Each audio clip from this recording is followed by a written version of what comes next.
Yes, sir. Good day. How was your trip out into the world? Fine. Yeah, you were Big an adult day. I today. drove by myself. Yeah, Yeah, across a major road even. my not even really that busy road. 69th, I was thinking. Yeah, that's okay.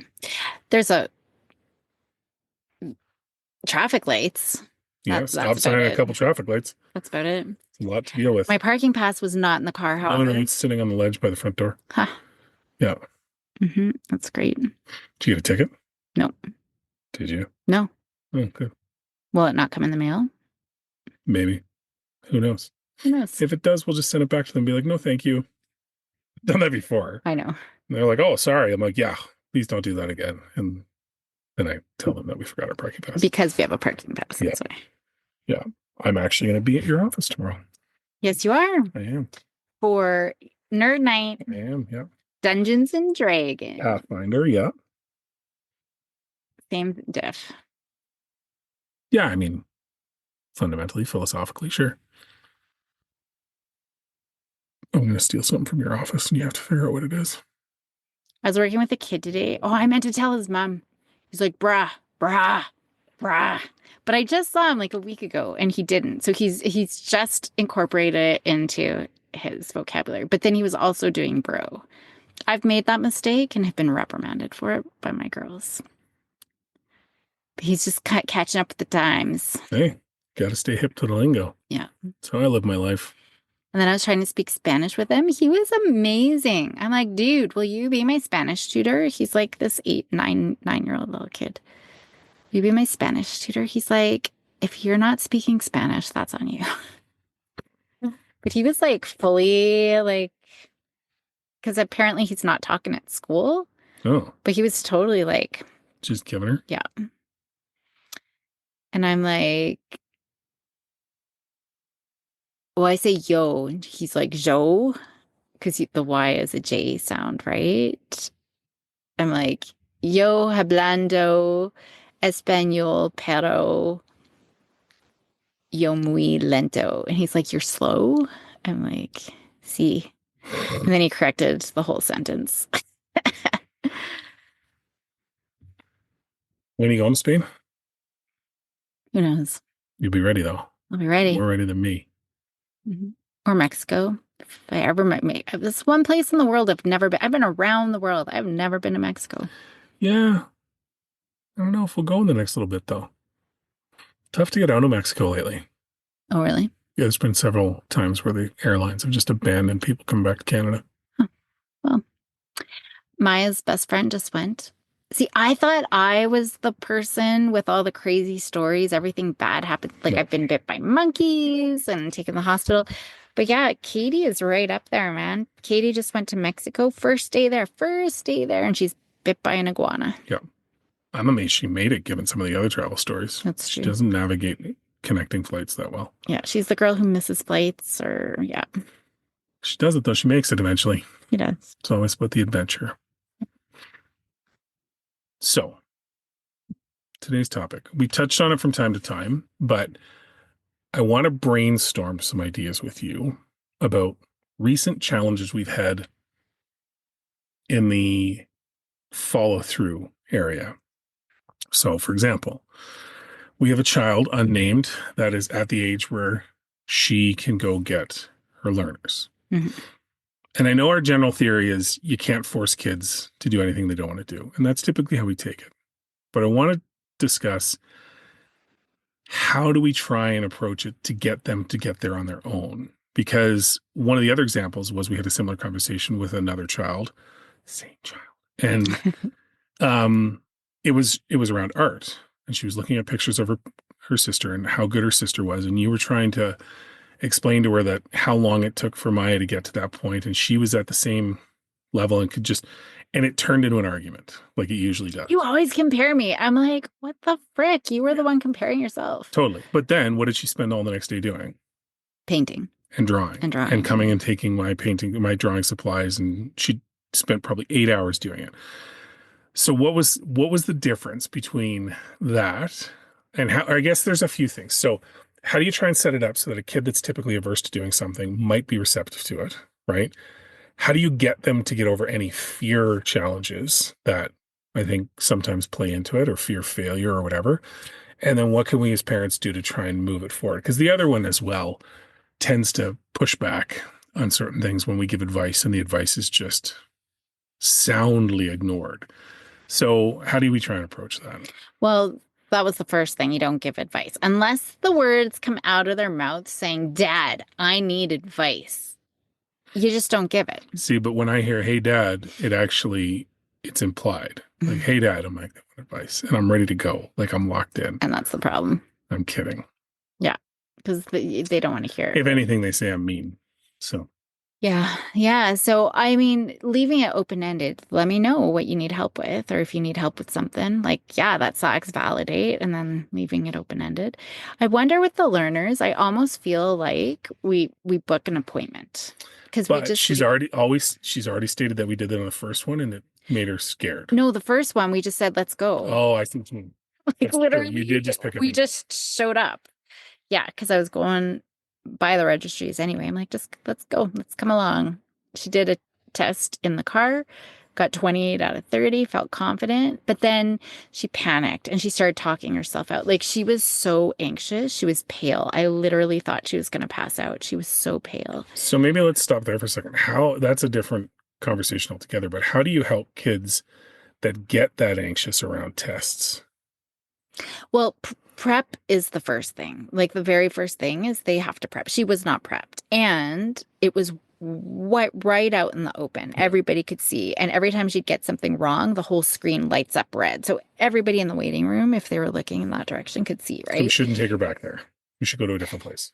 Well, I bet they're all very similar, but she wasn't prepared and she talked herself out of it. That's the problem. If kids can like that, so test taking, and I can link to other shows because I've got whole episodes on test taking, but test taking 101 is be prepped. That's going to help with the anxiety. That's half the battle. So I think if we actually give her a date, then okay, like so set a deadline. Yeah. And then say, and I always tell the girls, I leave it like I'm an expert in helping kids study with strategies and how to plan their time and how to do it effectively. As the mom, it's never going to be helpful because like, I know, I've got my own system and thanks, I'll let you know, right? Yeah. But I do just offer, like, let me know. So if we say, okay, end of May 30th is going to be your test, I can help you plan that, like backwards plan that out. And I'll just offer it if you want it, right? So what do you need to do? I like asking kid how questions, right? So take something that they're already good at, right? So I would say Willow would say ringette is something she's good at, for example, right? So if it were Willow, I would say, okay, kiddo, how did you get good at ringette? What did you do? So we want to use things that they're already good at. Maybe it's a video game. How did you make it to level 22? What was it that you did? I put in time. I put in effort, right? I'm paying attention. I practice. Really, that's what it comes down to. It's practice. Yeah. Maybe with video games, they go and research. They're going and reading extra, tips and hints. So really getting them to think about how did they get good at that? And it's true for anything. What did you do to get good at that? It's usually practice and, whatever. Yeah. So how do you apply that over to this thing over here? Right? That's really what it is, because I think last week we were talking about kids finding their own strategies, and this is part of it. I mean, I have a gazillion strategies, but unless the kids come up with it themselves, it's never going to be as effective as if they come up with themselves. Yeah. But start with the things that they've already done, right? And then build on that. Yeah. Okay. And so what about so that's good for test taking. What is it that you think? Well, for anything, like if it's the painting, if it's going for her drivers, if it's anything, right? Just let them come up with the strategy themselves. But we guide with the open-ended questions, right? So okay, with the advice component, not calling it advice, but recommendations on things they might want to consider, how do you try and approach that? Because we've had mixed results. Sometimes it's listened to, sometimes it's followed through on, other times it's just completely ignored, or there's just an excuse given and they don't want to talk about it, right? Mhm. So, what are some strategies there to try and have a conversation that is constructive, that ultimately leaves your kid feeling like they're not being told what to do? Like around the driver's test, for No, no, no. example? Like I'm thinking like, um, you know, challenging a grade in a course was one of the recent conversations we had, right? Mm. And it was just shut down. We're like, hey, you can push this, right? You can have the conversation with no repercussion. Why wouldn't you? And it just didn't go anywhere. It was, I just want to forget about it. I don't care, and I want it done. So how can you potentially approach that in a way that they might want to take it on more? Well, if I mean, all we can say, like with that, if you feel that it wasn't fair, because that's essentially what it was, right? The test wasn't fair. Yeah, They were told to study one thing, the test was on something completely different. yeah, And this happened a couple of times through the courses, right? Where even like their midterm, they were tested on stuff they hadn't even covered yet. Like in the coming month, they would be covering it. yeah, So legit had a leg to stand on. But there's nothing, Andy, that we can do, right? We can say, if you really think it's unfair, there are things that you can do. And I'm here to help with some of those ideas if you'd like. yeah, That's the best that we can do. But it's up to her to decide, yeah, actually, can I take you up on that? hmm, Right? As soon as we say, go do this and this and this, you get the shutdown yeah, or the lash out or the I know or the whatever, right? yeah, So it's really about I can help. Um, I know I've talked about the Stephen Covey Green and Clean. So always like that's such a great thing. Go and check that out just on YouTube because he talks about stewardshipness. And I know we've talked about this before, but he kind of presents that. So he wants his son to go and do the lawn, right? And it's hmm, got to be green and clean.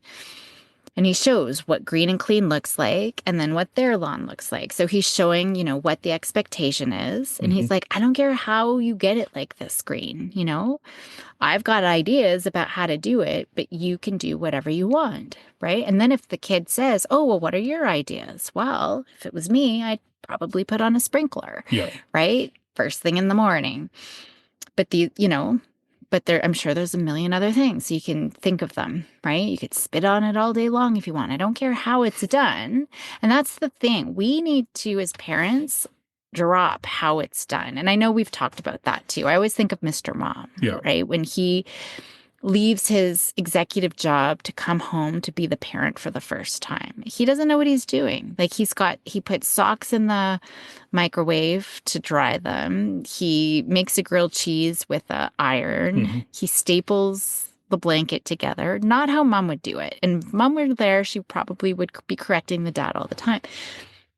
But we gotta let kids do things their way independently, even if it's not our way. So that's really important. I think we crush a lot of their strategies and tell them that they can't do it just by crushing how they're doing things. So we really got to step back and let them do it. But yeah, that's the best that we can do is I've got ideas, hmm, right? If you want them, I'm here. Just let me know. Willow is one who will just say, I hate your ideas. They're always stupid. And then we'll storm off. But inevitably, she does come back down and say, well, what are your ideas? And then I give them. And then she's like, I knew your ideas were stupid. But she almost always will do one. hmm, When they actually, and that's the thing, when they actually say, okay, what are your ideas? yeah, Right. But we leave them open ended and tentative. Like, I wonder if this, I wonder if that, not directive. As soon as we say, go do this, like I bet with Maya with the grade, you know, as soon as we said, go and do that, she shut down, yeah, right? I bet if we were more tentative about maybe this or maybe that, maybe I still don't think she would have done anything. But even if she was about to, and we said do it, she wouldn't. right, And that's the counter will, even if it was something kids wanted to do or were about to do, and now all of a sudden we are demanding that they do it, they push back and they won't. So we definitely want to get out of that. But yeah, did I get off I always forget what the question was. No, no, Was but I that was go? good. It was all Okay. good stuff. So Okay. it was just strategies on how you could approach it. And that was exactly the tangent was good. That was Yeah. exactly what I was Okay. thinking. So, I mean, it boils down to, if we're trying to summarize, you can only offer, you can't force, right? You have to make it that it's their idea in whatever capacity, either to come back and ask you for more ideas or to enact those ideas. And yeah, you got to let it be to a certain degree. Yeah. And then the choices, I'm always saying that, like depending on what it is, if Yeah. it's something that has to get done, that's a chore or something. But most of these issues, like I always say, what's an issue and an ish them? Yeah. If it's an ish them, we really, it's up to them to find their way, Yeah. right? Really, at the end Yeah. of the day. So And I think, yeah, I think that all makes sense. And I think the other component when we're talking about specific things like the tests, it's just to repeat the prep and then the setting some sort of objective or deadline that they've got to work towards to get through it, which makes sense too. yeah, Cool. Well done. awesome. Thank you.